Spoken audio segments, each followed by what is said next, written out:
Jumpa lagi Jakarta TV. Yang namanya Smart TV itu udah banyak yang jual. Semua brand elektronik rata-rata udah pada punya Smart TV ya.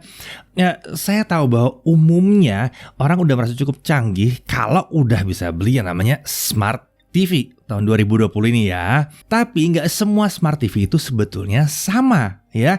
Jadi kalau kami punya kriteria sendiri ya. Ada wishlist sendiri. Pertama, OS ya. OS-nya harus yang terbuka dan bisa buat macam-macam. Android TV adalah contoh yang paling bagus. Navigasi menu juga harus sigap karena banyak yang Smart TV ini pas digeser-geser gitu nggak enak, lambat rasanya gitu ya. Kemudian kalau bisa performanya bahkan bisa untuk main game. Bukan pakai konsol tapi game dari Smart TV-nya sendiri ya. Lalu harus bisa punya voice command ya. Konektivitas juga harus lengkap. Kabel, wireless harus bisa. Bluetooth, nah ini juga penting banget karena banyak banget peripheral Bluetooth, speaker, keyboard, mouse macam-macam ya, yang bisa membuat Smart TV-nya jadi makin canggih lagi. Lalu layar, hari gini resolusinya juga harus tinggi. Minimum 4K lah, kalau bisa ada HDR lebih oke lagi ya. Speaker juga harus cukup ya. Jangan cuman asal ada ya, mentang-mentang murah gitu mungkin terus nanti speaker suaranya rombeng. Jangan juga gitu, harus oke. Lalu yang saya sudah lihat ada yang kelewat adalah masih bisa nangkep TV biasa, TV analog, dan juga harus bisa TV digital di Indonesia, yaitu yang DVB-T2. Nah, KUKA itu baru saja ngirim nih TV nih, yang di belakang nih Smart TV 55 inci KUKA S6G Pro. Ini sih tepatnya sebenarnya Android TV sebenarnya ya. Nah, kalau lihat di brosur mereka, harusnya TV ini bisa memenuhi semua yang kita butuhkan. Seru? Yuk kita lihat apakah klaimnya emang terbukti. Nah, kalau emang klaimnya terbukti, berarti ini harusnya adalah Smart TV murah terbaik di Indonesia. Harusnya, iya. Nah, bicara soal harga nih ya, Android TV yang ini hadir dengan varian harga dari 4 jutaan sampai 9 jutaan rupiah. Yang kita tes, ini adalah versi 55 inci 4K harga 5 jutaan rupiah. Murah nggak tuh? Ya, itu harga resminya loh. Nah, buat kalian yang nanya kenapa nggak pakai Android TV Box aja? Ya, banyak orang yang butuhnya memang lebih simpel, lebih sederhana, terintegrasi, satu remote untuk semua kebutuhan. Jadi ya yang lebih sederhana lah ya. Lagian kalau bicara yang satu ini, performanya juga ntar deh, lihat dalam reviewnya ya. Intinya banyak orang yang butuh kesederhanaan dan kemudahan pakai yang sederhana aja. Nggak usah pusing milih TV box yang mana, atau yang seperti apa, nyetingnya seperti apa. Nggak pusing, langsung terima jadi. Oke, mari kita lihat apa yang dijanjikan oleh KUKA untuk Android TV-nya yang satu ini. Yang pertama adalah Android 10. Yes, ini sudah pakai Android 10. Paling baru pada saat video ini dibuat. Google Play Store itu ada di situ, jadi ya aplikasinya lengkap, bisa macam-macam, bahkan games juga ada situ. Dan oh ya, ini juga membuat dia mudah terkoneksi ke ekosistem Google dan ribuan produk smart home yang lain juga ya. Jadi membuatnya sepantasnya memang disebut sebagai Android TV yang modern dan kekinian. Lalu masih soal Google, dia juga pakai Google Assistant, pakai voice control. Ya, ini dari tadi yang saya lambai-lambai, ini adalah remote-nya, dan ini juga adalah untuk alat voice control-nya. Jadi perintah dengan suara bisa jalanin lewat sini ya, tentunya pakai Google Assistant. Dan karena pakai Google Assistant, jadi kalau kita set dengan baik dan benar, dia bisa menerima bahasa Indonesia juga. Jadi enak ya, nggak perlu harus mikir bahasa Inggrisnya seperti apa kalau mau nyuruh-nyuruh atau nyari-nyari. Kemudian berikutnya dijanjikan adalah chip kencang dengan RAM 2GB dan storage 32GB. Oke. Untuk storage 32GB ini terbilang besar untuk Smart TV di kelas harganya. Lalu untuk RAM 2GB ini termasuk salah satu yang paling besar untuk Smart TV di kelas harganya. Lagi-lagi ya. Yang menarik ini adalah chipset atau prosesornya yang pakai 4 unit ARM Cortex A53 1,5 GHz dengan GPU Mali G52. Ini harusnya janjiin pengalaman penggunaan yang mulus dan lancar. Lalu kemudian KUKA menjanjikan chip pengolahan gambar dan video yang baru. Ini ada Chameleon Extreme 2.0. Ini adalah chip baru yang digunakan di KUKA S6G Pro ini. Ini menyuguhkan AI PQ Quality Adjustment dan Pure HDR dengan kemampuan decoding hingga HDR10. Android TV ini bahkan support codec standar AV1 atau AV1 yang bisa meningkatkan compression rate lebih tinggi dan hemat penggunaan bandwidth. Lalu beralih ke Bluetooth, TV ini pakai bidirectional Bluetooth 5.0. Jadi Bluetooth-nya sudah Bluetooth 5 ya. Bisa terkoneksi dengan beragam perangkat Bluetooth, Kompatibel dengan Bluetooth sebelumnya juga tentunya, dan dia bisa terkoneksi ke audio Bluetooth, dan dia juga bisa terkoneksi ke alat-alat yang melakukan streaming Bluetooth ke dia. Ya, 2 arah, namanya bidirectional ya. Jadi intinya kalau Bluetooth harusnya ini canggih, nanti kita lihat di pengujian. Lalu dia juga menjanjikan Ultra Thin Infinity Screen. TV ini punya bezel yang tipis katanya. Jadi membuat dia dari jauh seakan tidak punya bezel. Lalu kemudian audionya, dia sudah bisa decode Dolby dan DTS Theater Sound Effect. Nice ya. Ini membuat pengalaman harusnya ya nonton konten video itu jadi lebih asik. Yang dijanjikan adalah bass lebih besar, treble dan vokal lebih jernih, bahkan dia juga punya proteksi terhadap pergantian volume mendadak biar nggak dang gitu tiba-tiba terlalu kencang. Ini menarik. Lalu kemudian ada eye casting. Ya, remote itu penyakitnya adalah suka keselip. Ya, kalau keselip nggak enak banget. Jadi sudah tersedia sebuah software dari KUKA sendiri sebetulnya yang namanya iCasting, sudah ada di Play Store. Bisa untuk Android dan iOS juga udah ada ya. Ini adalah remote untuk si Smart TV yang satu ini. Jadi install aja di smartphone Anda dan kalian bisa mengendalikannya dengan mudah. Dan KUKA juga menjanjikan penggunaan AI untuk rekomendasi yang pas untuk disuguhkan di tampilan awal. Tapi tentunya itu butuh waktu untuk belajar ya, nggak bisa langsung gitu. Oke, untuk paket penjualan pada saat kita buka, kita lihat selain unit TV tentunya ya, kita nemuin ada remote, ada baterai AA, ada 2 stand beserta murnya dan kabel power, dan ada juga kabel AV. Sederhana banget, kita nggak nemu ada bracket di punggung dalam paket penjualan, tapi kalau mau dipasang ke dinding, ini bisa tentunya pakai penambahan aksesoris. Nah, secara fisik kalau kita lihat langsung S6G Pro ini di depan, kita lihat bahwa bezelnya memang nggak bisa dibilang super tipis banget, tapi untuk harganya ini memang terbilang cukup tipis ya. Bahkan dari beberapa yang kita udah pernah pegang, ini memang yang paling tipis kelihatannya ya. Dan yang paling menyenangkan adalah kalau KUKA dulu suka pakai frame silver, yang ini framenya adalah hitam. Jadi bener-bener kalau misalnya di tempat yang gelap kayak begini misalnya, framenya hampir nggak kelihatan sama sekali kalau kayak begini, kayak tempat syuting ini ya, framenya nggak kelihatan. Ini yang sangat-sangat menarik sekali, bahwa KUKA mikirin back to basic itu lebih benar sebetulnya. Nggak usahlah terlalu banyak digaya-gayain silver.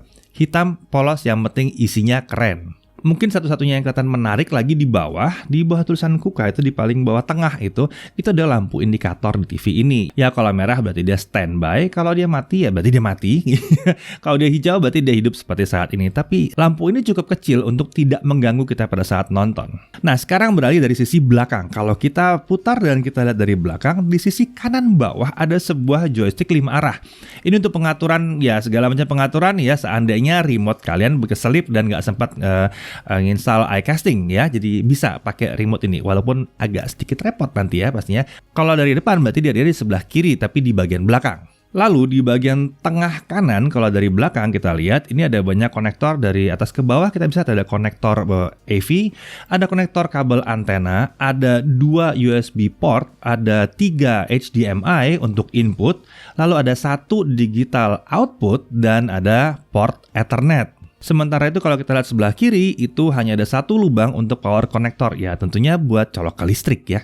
Nah, hari pertama penggunaan ngidupin TV ini udah berasa menyenangkan karena remote-nya ini adalah pakai Bluetooth BLE ya. Jadi begitu pasang baterai, pencet tombol, langsung hidup. Nggak usah pakai pairing atau apa lagi, nggak usah.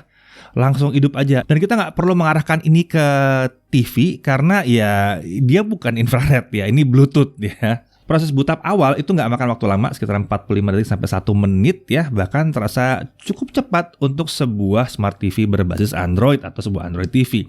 Setelah boot up pertama, kami sangat menyarankan kalian pasang sebuah keyboard wireless. Ini akan sangat memudahkan sekali buat ngisi-ngisi form segala macam ya, isian password apa segala macam, ini sangat memudahkan sekali. Kalau kami pilih yang model wireless dan colok ke USB port aja ya, jadi nggak perlu langsung connect Bluetooth dulu, langsung USB port aja 2,4 GHz beres. Nah, kalau masuk secara sekilas kita lihat menunya nggak jauh beda sama TV Android yang lain ya, jadi sangat familiar lah, sangat gampang lah pengoperasiannya. Oh ya, tentunya kita masih bisa scanning TV dan ini menyenangkan. TV biasa bisa, digital TV juga bisa ya, di VBT2 di sini. Jadi mau terima siaran TV lokal? Gampang. Ya tentunya kalian harus punya antena ya yang terhubung, jangan nggak terhubung ke antena, nggak ada yang bisa di-scan nanti. Kemudian setup yang paling penting untuk sebuah Smart TV dan Android TV adalah menghubungkannya ke internet ya. Kita punya opsi, kita bisa via Wi-Fi ya. Memang sayangnya TV ini hanya punya 2,4 GHz, nggak punya 5 GHz, tapi ya nggak ada masalah juga karena kebanyakan rumah juga punyanya mungkin cuma 2,4 GHz doang ya di dalam router Wi-Fi-nya. Ya, tapi kalau tahun depan harapan kami memang paling nggak ada 5 GHz lah karena sekarang sudah mau lompat lagi ya dari AC ke AX. Untuk sekarang, saya rasa nggak ada masalah, kita nggak komplain, dan masih ada jack Ethernet, dan yang ini adalah pilihan kami. Kenapa? Karena TV sebesar ini, iya ini besar, 55 inci, ini besar sebetulnya, kita nggak akan pindah-pindahin. Jadi saran kami sebetulnya pakailah konektivitas yang paling oke. Paling oke selalu adalah kabel. Iya, di zaman wireless ini saya pilih kabel, karena itu akan sangat stabil sekali.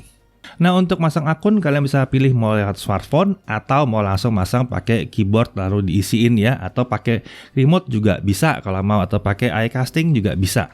Lalu hidupkan akun-akun pentingnya kayak Google Play Store, terus akun entertainmentnya kayak Netflix ya, ada Prime Video mungkin di situ, YouTube yang jelas ya, dihidupkan, di-connect ya, supaya ini jadi smart beneran TV-nya. Nah oke, pada saat pengujian kita lihat gambarnya, kita mau lihat gambar kualitasnya, pertama-tama kita cek aja dulu di RM Info, karena kalau mau streaming video HD atau lebih, kita harus di RM Infonya itu harus bisa menunjukkan bahwa dia Widefine L1, dan ternyata kita cek, udah bisa. Jadi ya harusnya emang oke. Nah langsunglah kita coba, kita hidupin Netflix, dan di Netflix kita lihat notifikasi bahwa dia bisa 4K, dia bisa HDR, jadi kita pas diputar memang, waduh emang ketajamannya tinggi sekali kalau dapat yang 4K ya, luar biasa memang. Amazon juga bisa, Amazon Prime ya, atau yang disebut Prime Video juga, kita juga bisa dapat yang HDR, kelihatan banget warnanya emang beda ya, detail-detailnya emang beda.